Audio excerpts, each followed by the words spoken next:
सौभाग्यवश म एउटा त्यस्तो मान्छे हो। म 75वटै जिल्ला 3 चोटि पुगेँ, 2वटै संविधान सभाको निर्वाचनका समयमा, र 10वटा मात्रै विषयगत समिति थिए, 11वटा बनाएर अर्को एउटा हामीले चाहिँ त्यसमा विषयगत समितिमा नभएको पनि थपेर लिएर आएर पिपल्स वेल पेपर भनेर संविधान सभालाई बुझायौँ। त्यसको अवधारणागत विषयगत समितिका अवधारणा पत्रहरूमा फुटनोटहरूमा राखिएको पनि छ।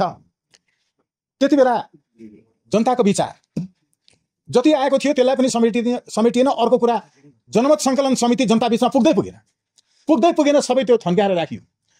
त्यसमा राखिएको प्रश्नमध्ये एउटा प्रश्न थियो, त्यहाँ एउटा नेपाललाई सेनाको संख्या कति चाहिन्छ भन्ने पनि प्रश्न थियो जनताको बीच।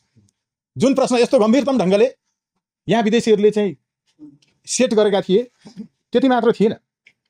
हामीले विभिन्न ठाउँमा गएर जनताको बीचमा तपाईँले जनमत सङ्कलन समितिलाई सुझाव दिनुभयो भन्दा सुझाव हामीले दिनै पाएनौँ भन्नेको संख्या नै सबैतिर 99% थियो।